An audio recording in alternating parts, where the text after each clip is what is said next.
listening to Inner Warmup. I'm your host, Taylor Lise Morrison, founder and author of Inner Workout, ICF certified coach, and fellow journeyer. In 2017, I set out to build a life that didn't burn me out, and I found my life's work in the process. On Inner Warmup, we talk about how self-care and inner work show up in your relationships, your career, your schedule, and in the conversations you have with yourself. We get practical, we get nuanced, and we're not afraid to challenge wellness as usual. So take a deep breath and get curious. This is where your inner work begins. Today's guest is Krissie McMenamin. Krissie is on a mission to spark aliveness. She does this a few ways, creating immersive experiences where you go for the entertainment but leave with something more, whether that's a taste of self-awareness, deep human connection, or a yearning, burning hunger for more. She's the founder of the Aliveness Collective, a community of folks on a journey of self-discovery. And Krissie's also a sought-after leadership coach for people-first startup founders and their teams. She has an MBA from Kellogg and a master's in transformational leadership and coaching. Along with her husband, she took a third of life retirement to travel the world. She's currently at 51 countries, and she has a wacky, wonderful greyhound named Sherman that you'll hear a little bit about in today's episode. Keep listening to hear about Krissie's recent cross-country move, how Krissie used intention setting to turn her move into an adventure, the ways our bodies and minds respond to new environments, and tips for building friendships from the ground up. What I love about this episode is that if you do have a move coming up, there's a lot of great stuff that you can glean from this. But there's also something here for the people who are just looking to deepen their communal roots wherever they're planted right now. You're going to enjoy this episode. Krissie is just such a bundle of joy. I'll stop talking here. Enjoy. Hey, Krissie, I'm so glad that you're here. Hello, I'm happy to be here. It's been a while. It has. This is feeling a little bit like a reunion because I first met you when you were based in Chicago, but I haven't gotten to talk with you since you've moved. And obviously, that's kind of the topic of our conversation today. I want to start with the Chicago of it all, not just because Chicago is near and dear to my heart. How long did you live in Chicago before you left? Well, I grew up in Chicago, like in the city, because people are always like, I grew up in Chicago, but I live in the burbs. I grew up in the city of Chicago, but then I left for college for many years in New York. And then I came back in 2016. So I've kind of been back in Chicago for a handful of years. And it was weird because it was like home, but not home because I'd lived away for quite some time. Okay, so you had the sense of it being home, but not home. Now it's definitely not home because you don't live here anymore. I'm wondering how you would have described your relationship to Chicago right as you were leaving or thinking about leaving. Yeah, so it was interesting because I moved back in 2016 and then immediately, about a year and a half later, I left for like a travel adventure. And so then I was gone for a year. And all of the people that I'd met in my year and a half of being there, many of them had moved away in my year of leaving. So then I get back and I start building more community and meeting more people. And then the pandemic hits and a bunch more people leave. And so even though I had some really core friends from grade school and business school, they were all sort of like their own little groups of people. And I didn't really feel like I had like a core community of people in Chicago. And it was just upon leaving that I felt like I was finally kind of creating that through a few different spaces. There's a beautiful space called Alter, and I felt like I was really connected into that. But it was like several years of trying to find my people in Chicago. So I felt like, yeah, it was sort of that like, I love Chicago and I don't know, there might be my people other places too. Yeah. It goes back to what you were saying of that home, but not home. Like you were there, but maybe the elements of home where you're like, this is where my people are, weren't fully there until maybe the tail end. Yeah. Yeah. And I still in some ways consider New York that home because many of my very best friends in the whole world who are kind of my soul people, they're mostly there. And I feel like I grew up with a Finnish mother, so I traveled a lot as a kid. So I also have like people in various parts of Europe and Finland that are my soul people and a few in Chicago. But yeah, it didn't feel like the full embrace of Chicago until maybe I was leaving. So tell me more about you leaving. What was behind the decision to move? And this is like you're an adult, like you're an established person. So it's a little bit different than moving after college. Yeah. My husband got a job out here. I mean, that's kind of the short of it. He had gotten laid off in some of those big tech layoffs, like February of last year, and was on a journey of sort of figuring out what was next for him.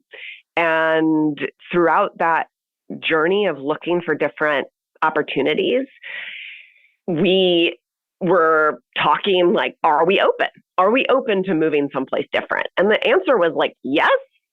And it depends on location. And so when, he had actually been interviewing for a job in San Francisco and we thought he was going to get it. And we were like, kind of jazzed, scared, all the things.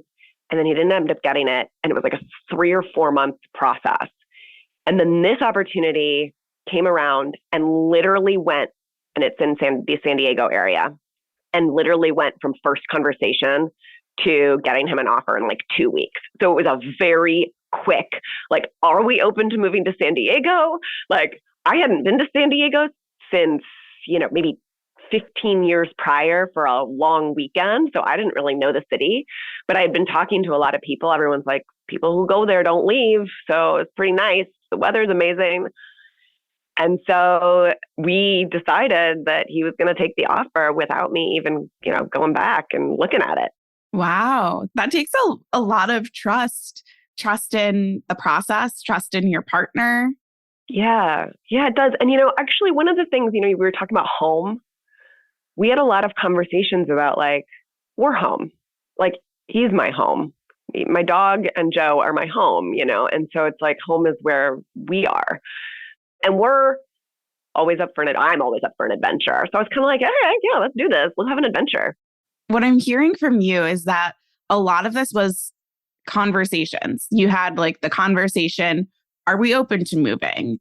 And what are the places that we're open to moving?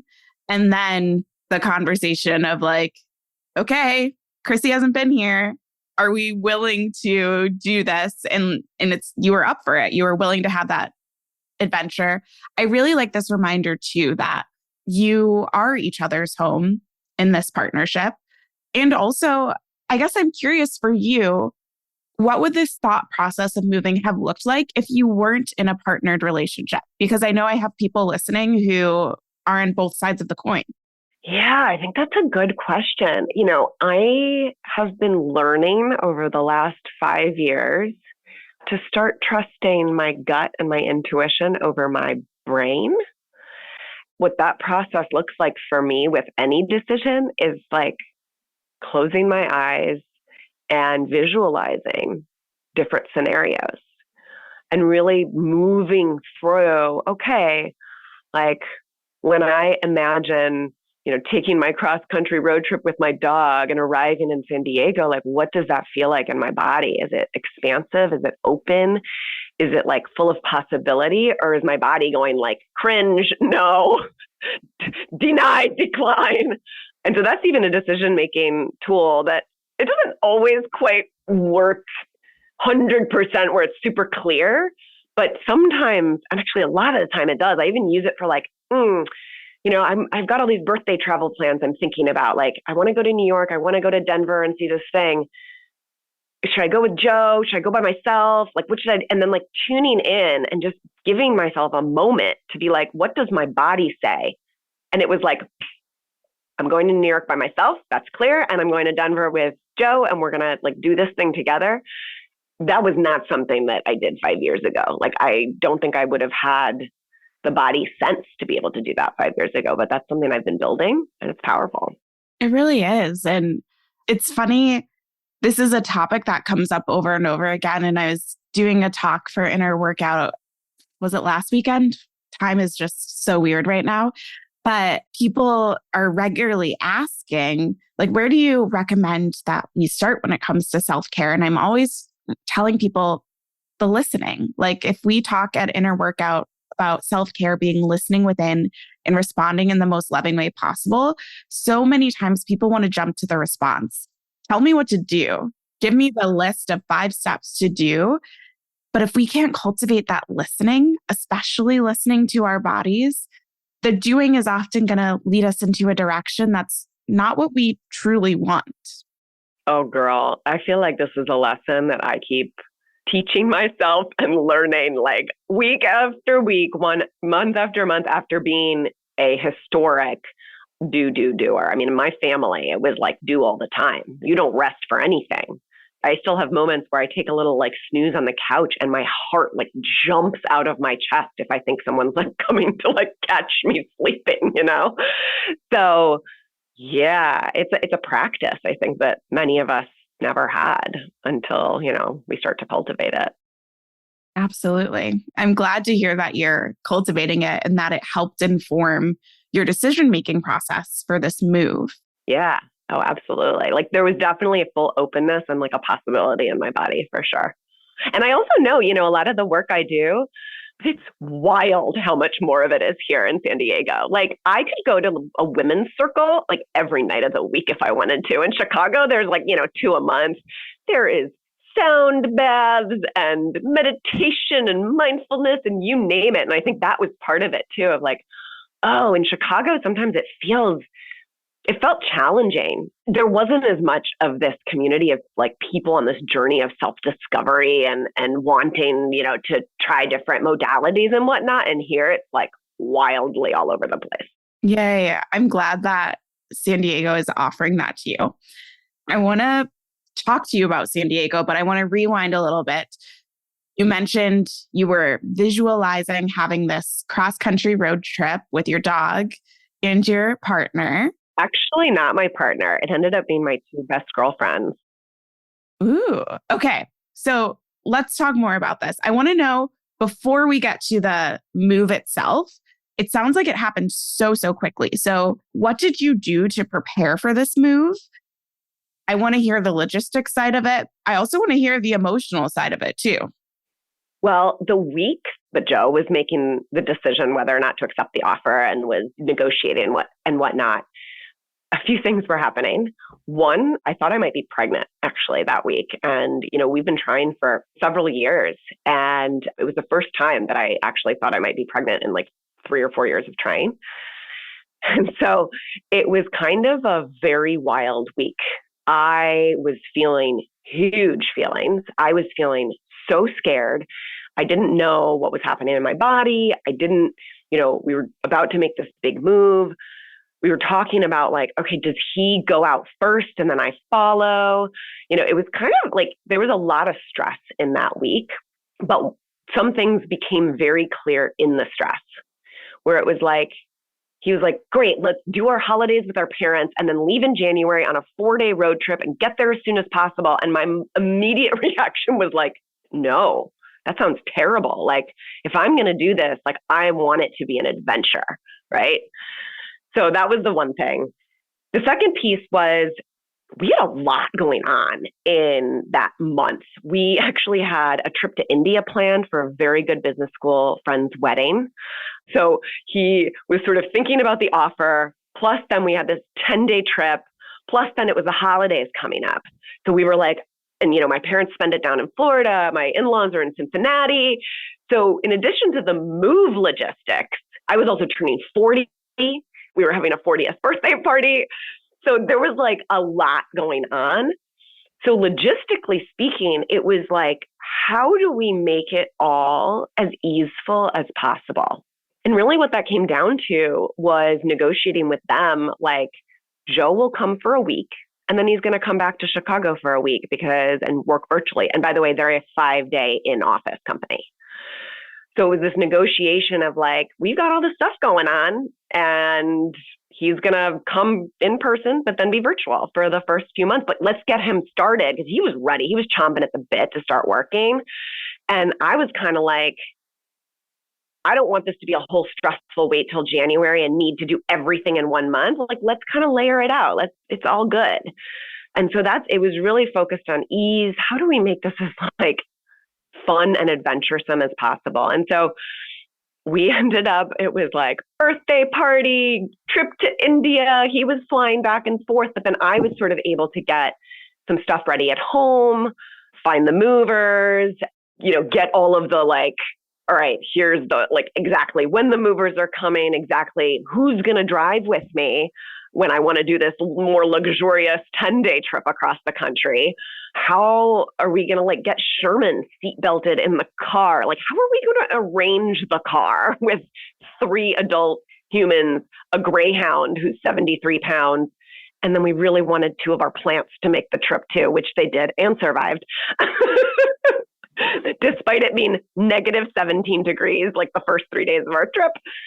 So I was really orienting to my vision that life is an adventure, and I'm not willing to sacrifice like the adventure piece for like the logistics.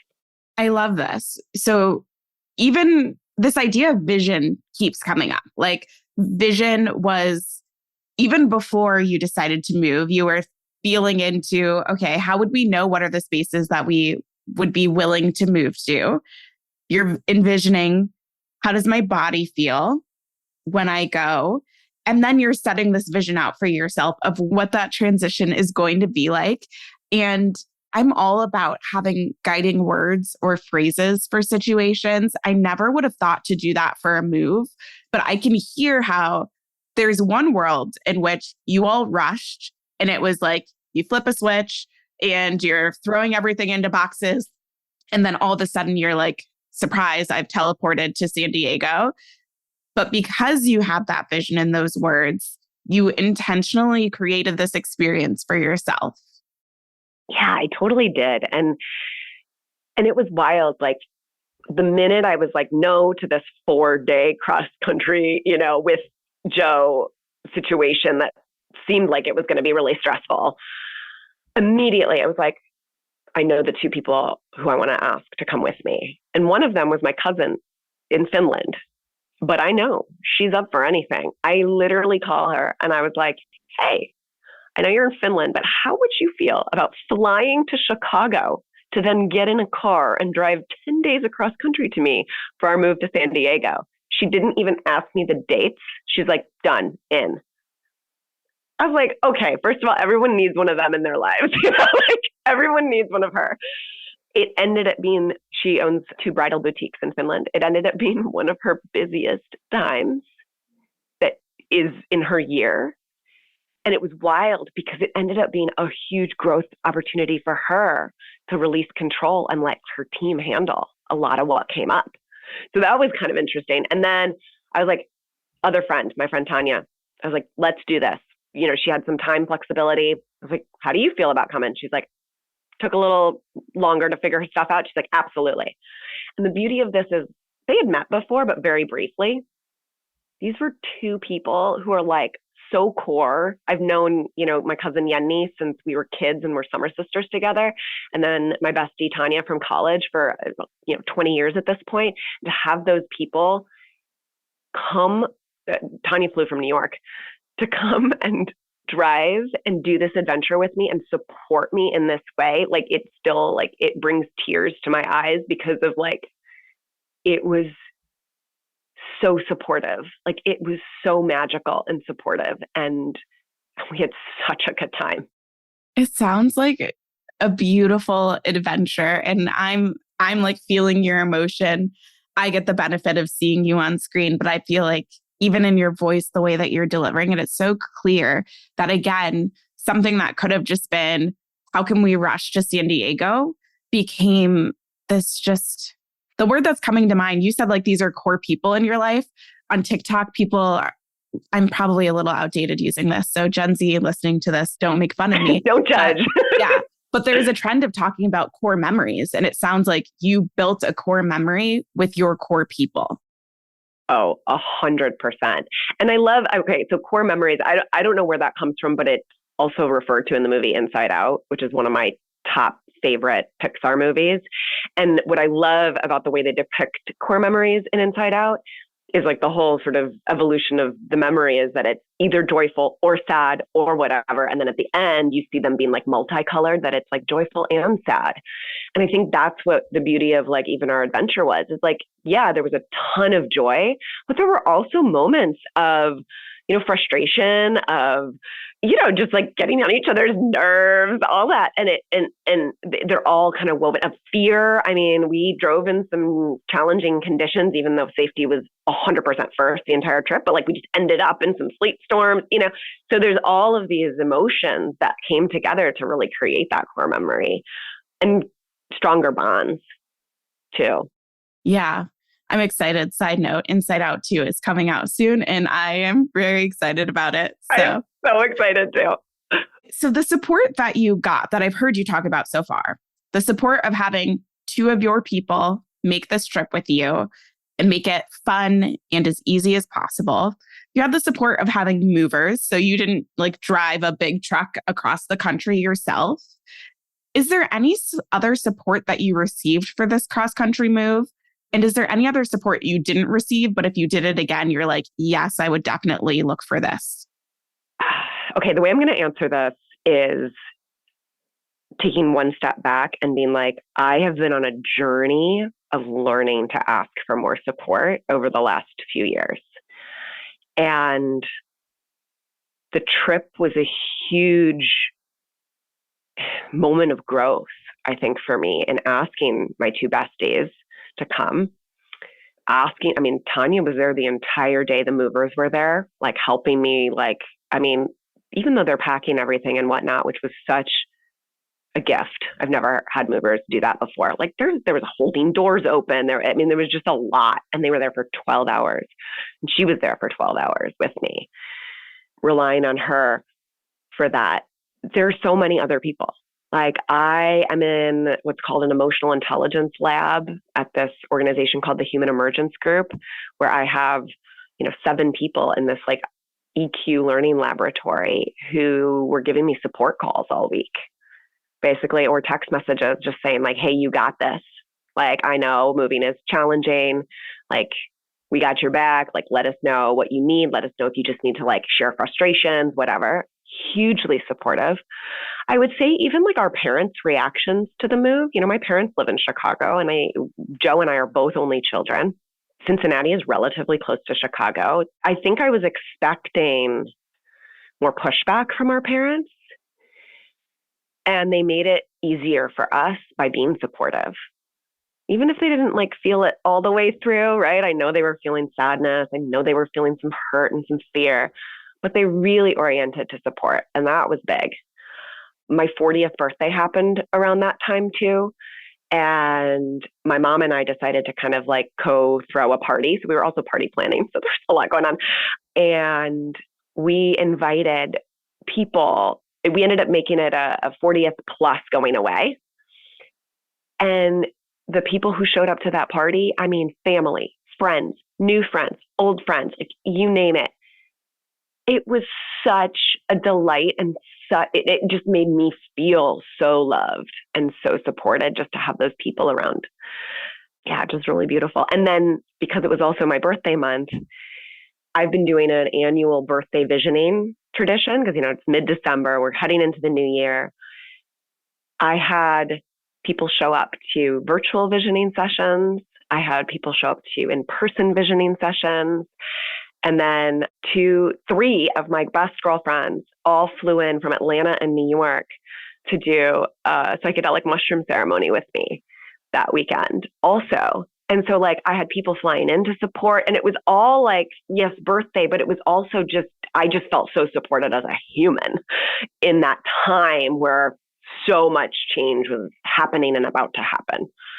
And after those visioning sessions and after the psychedelic ceremony, like I was literally in the most expanded period of flow in my life that I've ever experienced. And so even though there was so much going on, I was just like in almost no judgment about how I spent time. It was just like, whatever comes up next, you do it. Whatever comes up next, you do it. Whatever comes up next, you do it. That was new for me. Normally there's kind of this like, you should be spending it on this, not this. And that was like all gone. And so I was just like flowing through all the to-dos and it felt good. I love that. That's really beautiful. Okay. So we've got to the point where you had your road trip. Now you're in San Diego. You've been in San Diego for some months at this point. How would you say, from where you're sitting right now, the move has impacted your mental well-being? Well, so now we get to the challenging part after like the highest of high. So I arrive. Yenny and Tanya are here for the next few days. They end up leaving. And then I'm home. Joe is not here anymore. We've been working in the same space for 3 years. He's going to the office every day. I'm surrounded by boxes. And it was like literal like nosedive. And I've been like processing a lot of like what happened in that month period where it was really, really hard. And I was not expecting it to be hard. So one maybe needed to expect there to be a little bit more challenge. But there's this thing where all of my systems were jostled. I didn't have really the only thing that was the same was my daily walks with our dog, Sherman. I didn't have my gym routine down. My work routine was totally blown out because I was like in the midst of boxes. I noticed myself, this is retrospectively, by the way, in the moment I was just in a lot of self beat up and judgment. But retrospectively, I realized that when the rug felt like it was pulled out from under me, when the friends left and I felt kind of like the support had left, even though that wasn't actually true, but that's sort of what my body felt. It was like I reoriented to patterns that were familiar for safety, patterns of like self beat uppy language, judging myself for the way I'm spending time, not even really valuing the time of unpacking and setting up a house as valuable because it's not like money making or it's not whatever, like all of these patterns that were very old patterns, like kind of hit me in the face, like slapped me upside the head a little bit. And that was tough because I didn't see it in the moment. This is all kind of like, oh yeah, look at what was happening after the fact. So I had a really hard 2 months. The other thing was like, I am a hugely extroverted person. And yes, you are. Yeah. And I was like contained to my home for like 2 weeks. I'm like, finally, I think I was like, what am I doing? Like, I gotta get out of this house. Not to mention, there was some additional challenge. We found black mold in the kitchen. So our kitchen was ripped out. So we had no kitchen for about 6 weeks. So there's just like also some other stuff and there was contractors coming in and out of the house for 6 weeks. But this judging the way I was spending time and then judging the judging and then like judging the judging, like those were behaviors that I have worked really hard to eliminate, quote unquote, for the last few years, but they came really roaring back.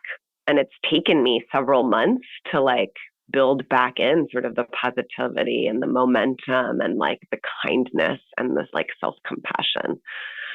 So yeah, man, moving is rough.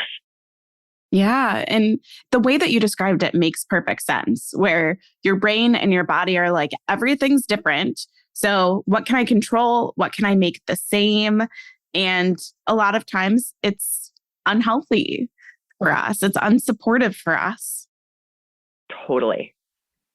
And I'm actually really grateful now, again, kind of having come out of this time, which I've now starting to refer to as my composting period. Like I myself was in a state of compost, like, because it really felt like I was coming up against some very, very core beliefs around even things like deserving to feel sad.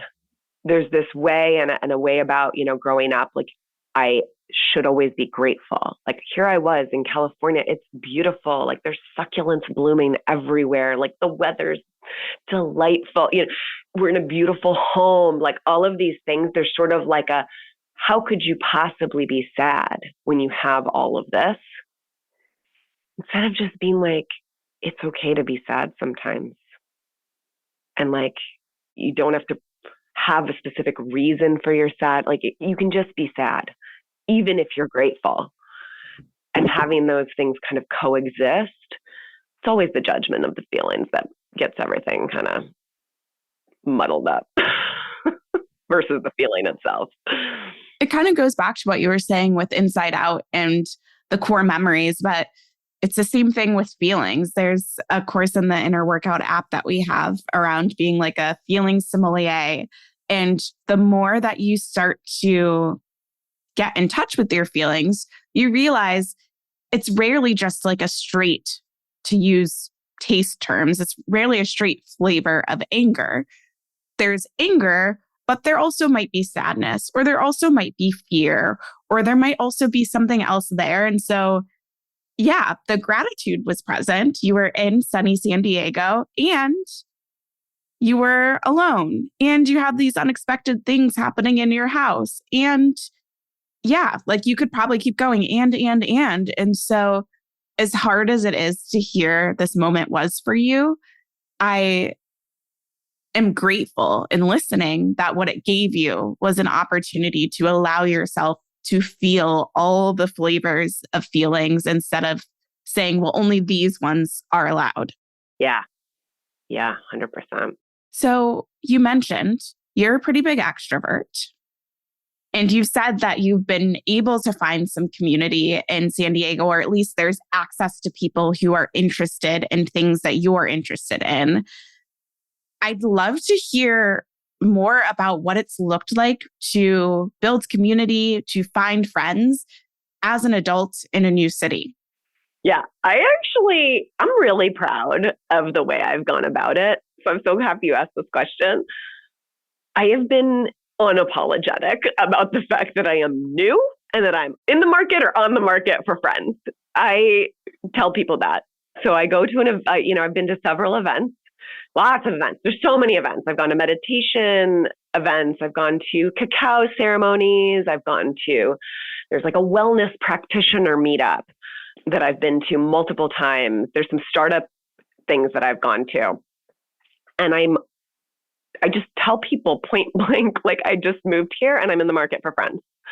And there are people who just respond really positively to that. And there's a lot of transplants here, which is nice. And a lot of people from the Midwest, a lot of people from the East Coast. And I'm also unapologetic about asking for people's numbers, like right there, right then. If I don't get their contact information, there is zero chance that I can meet up with them. And so it's like, hey, if someone kind of responds positively to like, I'm in the market for friends, like, will you be my friend? Then I'm like, yeah, like, let's exchange numbers. Like, let's go for a coffee or a lunch or whatever. And so I was bragging, like it was probably my second month here. And I was like, I think I might have gotten like 12 or 15 numbers already. It's like dating, but like for friends. But some of those have turned into friendships already. The other thing I did that was really great, and I highly recommend to anybody moving to a new city, I posted on LinkedIn and maybe Facebook, but mostly LinkedIn, kind of with descriptions of the kinds of people that I was interested in connecting with. I was like, hey, I'm moving to San Diego. Like, can you connect me to your kooky aunt who loves creative stuff? Can you connect me to like your long lost yoga teacher who moved out there who like you never heard back from? Or, will you connect me to your startup friend who whatever. So I was like kind of specific, but like fun about the way I asked for connections. I think 40 people sent me connections to people here. So in addition to meeting people in these different events that I go to, which by the way, I scour Eventbrite for the best events and the ones that are most aligned with what my interests are, I was able to just like reach out to all these people that friends had said, hey, you should connect with this person. Really helpful. I love this. So there's a few elements of it. First thing is leaning into your existing community. Like, just because you are moving to a different city doesn't mean these people don't want to support you. So I love that you had dozens of potential people that you could connect with from your existing community, going to events. I love the being unapologetic about having friends, looking for friends, being new here.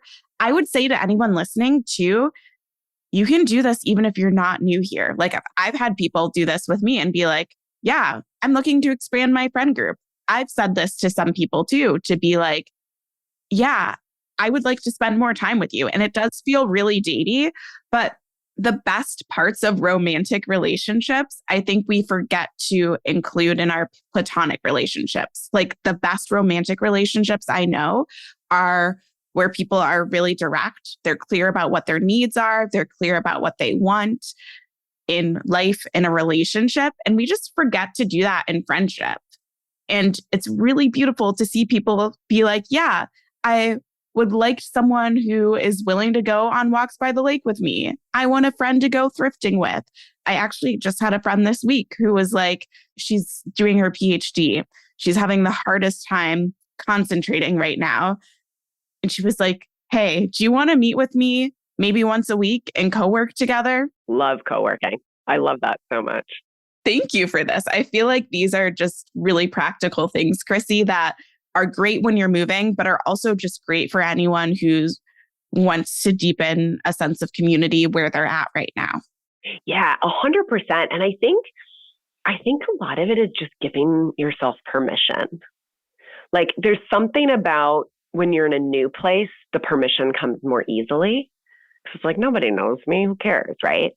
So when you're doing it in your existing town or community, there's a bit of like, okay, no, I'm giving myself permission to just like be wild and unapologetic about the fact that I want more friends or different friends or whatever. I love Brene Brown talks about giving, like she literally writes permission slips to herself. That's a good one to tuck away. Yeah. The last thing I want to just add and maybe get your opinion on. So the book Big Friendship, written by Aminatou Sow and Anne Friedman, part of what they talk about is how it can be easier to make friends when we're younger because part of friendship is just a matter of spending time together. And when you're in college and you live with someone and there's just so much of your life together, when you're kids, again, you're at school, then you're doing after school things. It can be a little harder as an adult to just get in the number of hours that it takes to feel closer for someone.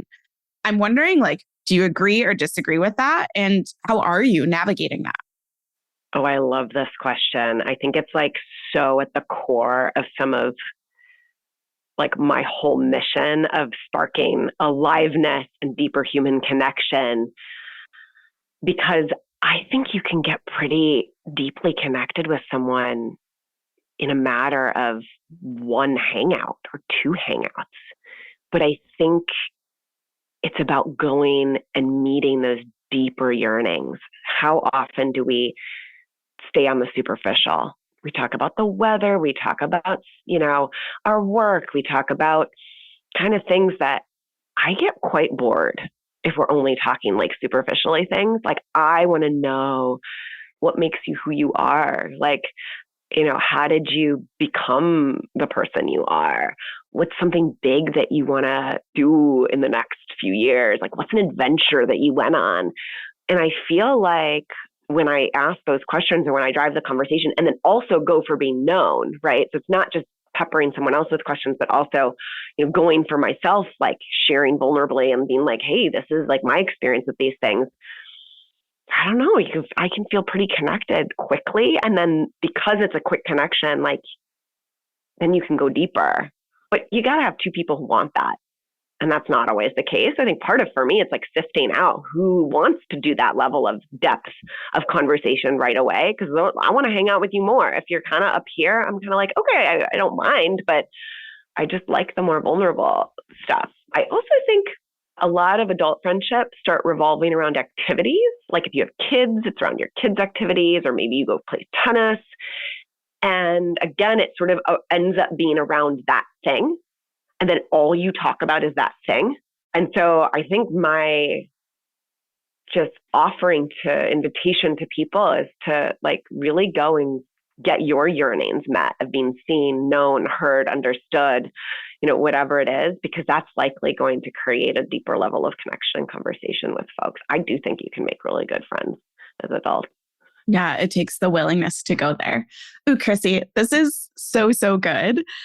If people want to hear more from you and what you are up to in the world, how can they stay connected with you?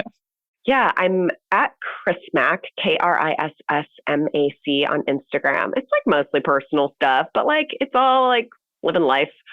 I am in the process of kind of beta testing a community of folks on a journey of living our fullest lives. My whole kind of thing is aliveness. Like I really feel like when we feel all of our feelings, that's so much of what it is to be alive. And so you can check out the alivenesscollective.com. It's literally like brand spanking new. So if there are any like typos, just let me know. And like, so we'll have, some monthly content and some newsletters and things coming out from there. So those are probably the two best. Awesome. I will make sure that those are shared in the show notes. And thank you so much, Krissie, for what you shared with us. I think there's really great insights for people who are moving, but also just for people who want to feel, to use your words, a sense of connection and aliveness where they're rooted right now. Yeah. Thank you so much for having me. This was so fun. And it's like nice to just like talk it all out, and reflect on the last few months. So I appreciate the opportunity to do that. My pleasure. Inner Warmup is a collaborative effort. It's hosted by me, Taylor Lise Morrison. Danielle Spalding provides production support, and it's edited by Carolina Duque. If you enjoyed this episode, share it with a friend. And if you're looking to continue your inner work, our free Take Care assessment is a great place to start. On that note, take care.